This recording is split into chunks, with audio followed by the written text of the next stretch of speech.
días, estudiantes. Espero que estén bien. Hoy día vamos a ver el tema 4 de literatura. Y vamos a ver el tema de literatura medieval. ¿Están listos? Muy bien. Entonces, ¿ya? Primero, recordarles que ya hemos visto otros temas. Ya hemos visto, por ejemplo, el tema de clasicismo griego, y también hemos visto teatro griego y también literatura latina. Pero ya vamos a dejar atrás la antigüedad y hoy día pasaremos a otro movimiento. Hoy día pasaremos al movimiento 2 llamado literatura medieval. Esta literatura medieval se llama así porque se desarrolló en la Edad Media, que duró desde el siglo V después de Cristo hasta el siglo XV después de Cristo. Muy bien. Ahora, ¿qué pasaba en la Edad Media? Recordemos que la Edad Media comienza cuando el Imperio Romano de Occidente es destruido, con la caída de este imperio. Recordemos que este imperio fue invadido por los bárbaros, ¿ya? Con ese hecho, en el siglo V se inicia la Edad Media. También recordemos que en la Edad Media hubo guerras santas, como las cruzadas. Hablar de Edad Media es también hablar de feudalismo. Recuerden que dura hasta el siglo XV, pero ¿por qué hasta ese siglo? Bueno, se debe a que en ese siglo se produjo la toma de Constantinopla y también el descubrimiento de América. Con esto se acaba la Edad Media y empieza la Edad Moderna. Ahora, en esta Edad Media hubo literatura, por supuesto. ¿Y cómo fue? ¿Qué le caracteriza? Lo veremos a continuación. Primero, el teocentrismo. ¿Qué es teocentrismo? Teocentrismo significa es Dios. En la Edad Media era muy importante Dios y la religión. Debido a esto, muchas obras tenían temas religiosos. Las obras trataban de Dios, de la Biblia, de santos o de vírgenes. Pero, a pesar que era muy importante Dios, no todo era Dios, ya que habían otras obras vinculadas a temas históricos o temas heroicos. Por otra parte, ¿qué lengua se usaba en la Edad Media? Habían dos tipos, la lengua culta y la lengua vulgar. La lengua culta era el latín, la lengua que hablaban los romanos. Tal vez cayó Roma, pero el latín va a continuar. Y el latín se habló en la Edad Media.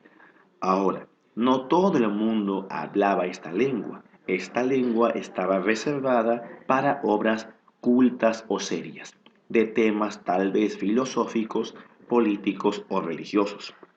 Por otro lado, la lengua vulgar, también llamada lengua romance, eran las lenguas nuevas que derivaron del latín vulgar, tales como el castellano, el francés, italiano y portugués.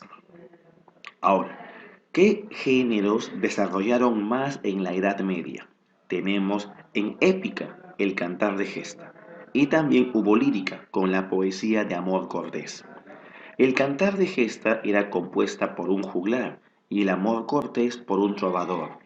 No confundir juglar con trovador. Ahora, vamos a hablar de Trecento italiano, ¿ya? El Trecento italiano es la literatura del siglo XIV en Italia. En el siglo XIV hubo tres autores muy importantes. ¿Quiénes son? Son Petrarca, Giovanni Boccaccio y Dante Alighieri. Son los tres autores más importantes del Trecento, ¿ya? Petrarca es conocido como el padre del humanismo, ¿sí? Petrarca fue el primero que comenzó a revalorar ese mundo griego y romano, la antigüedad. Sabemos que fue el perfeccionador del soneto, un tipo de estrofa, ¿verdad? Que tiene 14 versos. Petrarca fue poeta. Su amada, su musa, fue Laura de Noves. y a esta mujer, a Laura, le escribió su libro más importante, llamado Cancionero. El segundo autor importante es Giovanni Boccaccio. Él es el padre de la prosa y del cuento italiano. Este autor escribió muchos cuentos reunidos en su libro Decamerón. También tuvo su musa. Su musa fue María de Aquino. Pasemos al Decamerón. Esta obra es un conjunto de 100 cuentos narrados por 10 jóvenes, 7 mujeres y 3 varones, que se encierran en una casa por 10 días para sobrevivir a una epidemia, a una peste. Este libro fue prohibido por la iglesia debido a que algunos cuentos tenían un contenido sexual muy fuerte, muy elevado. No obstante, los otros cuentos son muy hermosos y están vinculados con el amor, la venganza, la fortuna, la suerte, etc.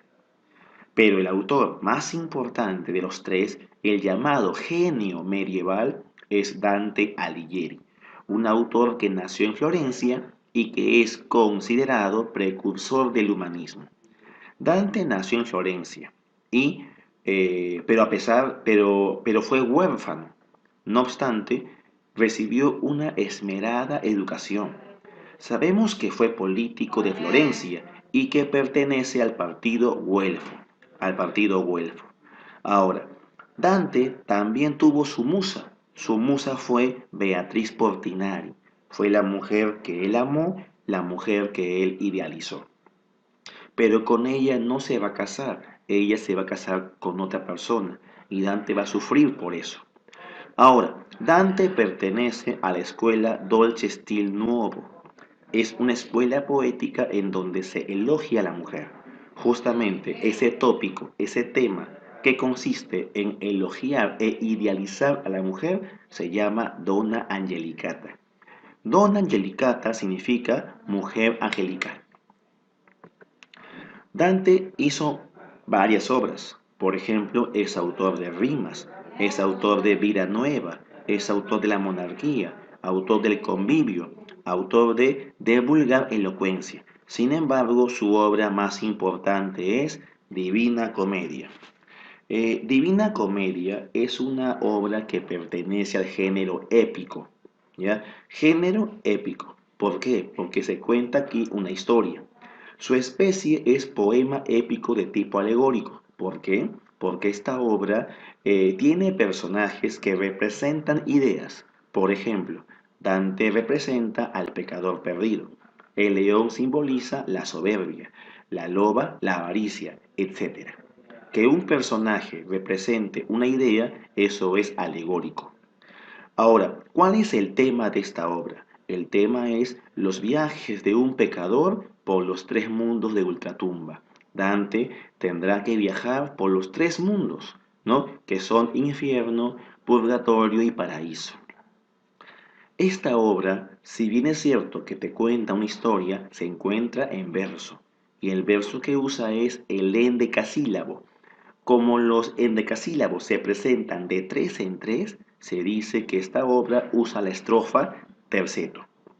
Ahora, las 3 partes de esta obra son infierno, purgatorio y paraíso. Se debe recordar que al infierno van los pecadores injustos, al purgatorio los pecadores arrepentidos y al paraíso los pecadores que han dedicado su vida a Dios. Ahora, pasemos a personajes. El primero es Dante.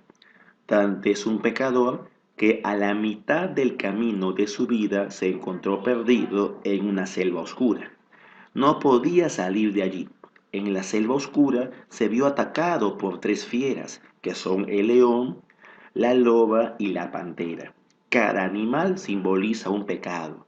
Por ejemplo, el león simboliza la soberbia, la loba la avaricia, la pantera la lujuria. Ahora, Dante se ve atrapado por estas 3 fieras, pero alguien lo salva. Lo salva Virgilio. Virgilio es su primer guía, que simboliza la razón. Y Virgilio lo llevará al infierno. Y con Virgilio van a recorrer todo el infierno, e incluso el purgatorio. Quien lo saca del purgatorio es Beatriz. y luego lo va a acompañar al paraíso. Y el último guía es San Bernardo, que lleva a Dante ante Dios. Cada guía también simboliza algo. Por ejemplo, Virgilio simboliza la sabiduría, Beatriz la gracia y San Bernardo la santidad. Esta obra tiene muchísimos personajes. Por ejemplo, algunos son Caronte, el barquero infernal. Otro es Cerbero, un perro de tres cabezas. Otro es Minos, un terrible juez. Y otro muy importante, por cierto, es Lucifer, un ángel caído de tres caras, que se encuentra en el noveno círculo, masticando a los traidores. Aquí tenemos un esquema breve del infierno dantesco. El infierno, según Dante, es un cono invertido con 10 partes, 9 círculos y un vestíbulo, donde se castigan los pecados, desde el más leve, que es no bautizados, hasta el más grave, que es traición. También hay que recordar que para Dante el infierno es helado o frío, ya que nunca llega el sol. El que entra al infierno no sale. Los pecados que se castigan son no bautizados, lujuriosos, glotones, avaros y pródigos, iracundos, herejes, violentos, fraudulentos y traidores. El segundo mundo, por así decirlo, es el purgatorio, que se encuentra en una montaña en una isla. También cuenta con 10 partes, una playa, un antipurgatorio, 7 cornisas y un paraíso terrenal. Virgilio lo va a acompañar solamente las primeras 9 partes, porque en la última parte aparece Beatriz, quien lo lleva al paraíso. Y el paraíso es pues diferente, se parece a un sistema planetario solar. En el medio está Dios, en un cielo llamado Empíreo, y alrededor de él hay 9 cielos móviles. Recuérdese que San Bernardo es quien lleva a Dante ante Dios y que Dios tiene una forma dividida en 3 partes, el Padre, el Hijo y el Espíritu Santo. Dante cuando ve a Dios se va a desmayar y debido a eso va a despertar en la selva o en el bosque que ya no era oscuro porque ya había amanecido. Todo había sido un bello sueño. Para terminar esta parte, hay que recordar que el número 3 en esta obra tiene un rol muy importante, ya que el 3 simboliza a la Santísima Trinidad. Y este número se encuentra repetido muchas veces. Por ejemplo, el uso del terceto, 3 guías, 3 fieras, 3 mundos, etc. Bien, en este momento, jóvenes, vamos a pasar a la práctica, ¿ya? A la práctica de su libro. Les pido por favor que abran su libro. En su libro tenemos una lectura, la lectura de la obra La Divina Comedia. Luego tenemos bastantes datos históricos y sociales y también las características explicadas ya en las PPTs. También contamos con una larga biografía de este autor, sus obras y la obra en sí. Vamos a pasar en este momento a la práctica, ¿ya? Les pido a todos, por favor, muchachos, que abran su práctica. A ver, la dirigida número 4 es lo que vamos a resolver. Yo voy a hablarlo y ustedes, por favor, van copiando aquí las respuestas. Por ejemplo, pregunta 1. Menciona 4 características de la literatura medieval. Bueno, recuerden, una puede ser 1. Ponemos teocentrismo. ¿Qué era eso? Que el centro es Dios. Otro, 2. Ponemos temas religiosos, heroicos e históricos. 3. Uso del latín como lengua culta. Y 4. Aparición del cantar de gesta. Esas son características de la literatura medieval. Pregunta 2. ¿Qué es humanismo? Respondemos, el humanismo es una doctrina filosófica que tuvo como padre a Petrarca. Consiste en la revaloración de la antigüedad y en tener al hombre como al centro de todo. Muy bien. Pregunta 3. ¿Quiénes son los guías de Dante? Bueno, si han estado atentos, sabrán que los guías que tuvo Dante son tres. El primero es Virgilio, la segunda es Beatriz y el tercero San Bernardo. ¿Ya? 4. ¿Qué instituciones tienen el poder durante la Edad Media? En especial dos, ¿no? La más importante, por supuesto, es la Iglesia y segundo, las monarquías, ¿ya? Pero la más importante, sin lugar a duda, es la Iglesia. Pregunta 5. ¿Quién es la musa de Dante? Bueno, ¿qué entendemos por la palabra musa? Recuerden que musa es la mujer que te inspira, la mujer que ocasiona que una persona, un artista, cree obras bellas o hermosas. En caso de Dante, su musa fue Beatriz Portinari, la mujer que amó, pero con la cual no pudo casarse. 6. ¿Por qué Dante fue desterrado? Esa es buena pregunta. Dante Alighieri, el genio medieval, fue desterrado de Florencia y murió en la ciudad de Ravenna. Lo desterraron por motivos políticos, ya que en Florencia había mucha rivalidad entre los partidos políticos, güelfos contra gibelinos, por ejemplo. Y dentro del partido güelfo habían los güelfos radicales y los güelfos conservadores. Dante era un güelfo conservador. Muy bien. 7. ¿Cuáles son los tres reinos de ultratumba? Los tres reinos son: 1. Infierno. 2. Purgatorio. 3. Paraíso. Recordemos que estos reinos eran muy diferentes entre sí. Por ejemplo, al infierno iban los pecadores que no se arrepentían, al purgatorio iban los pecadores arrepentidos y al paraíso iban los pecadores que habían servido a Dios. Todos son pecadores. Pregunta 8. ¿Quiénes son los guías de Dante? Recuerden que son tres. Son Virgilio, que simboliza la razón; Beatriz, que simboliza la gracia y la fe; y San Bernardo, que simboliza la santidad. Pregunta 9. Mencione a 4 personajes de la obra y lo que simbolizan. Aquí, en primer lugar, podríamos poner Dante. ¿Qué simboliza Dante? Dante es el pecador perdido. 2. Ponemos Virgilio. ¿Qué simboliza él? Él simboliza la sabiduría o también la razón. Luego ponemos Beatriz. Ella es la gracia o la fe. Y ponemos la loba, que simboliza la avaricia. Pregunta 10. ¿Cuál es el pecado más grave para Dante en el infierno? Bueno, el pecado más grave es la traición. Se encuentra al final del infierno y quien castiga a los traidores es el mismísimo Lucifer en persona, masticándolos eternamente. Bien, jóvenes, ¿qué les voy a pedir yo? En su cuaderno debe estar copiada la clase. Las clases, por favor, son las diapositivas que en un comienzo he proyectado. Esas diapositivas deben estar en su cuaderno copiadas. Ponen tema 4 y debe estar copiado en el cuaderno, ¿ya? Ahora, en el cuaderno también quiero que dibujen una estructura del infierno, ¿sí? Que pongan cómo son los círculos, uno por uno. Quiero una imagen, por favor, nada impreso, todo hecho a mano. Y por último, la domiciliaria. Recuerda que la tarea domiciliaria se hace en el cuaderno, ¿sí? A ver, la 1 dice: no caracterizó a la literatura medieval. Acá estoy viendo las claves. Sí hay clave, ¿ya? Sí hay clave. La E sí es. Dice: tuvo carácter nacionalista. Preguntan: no es.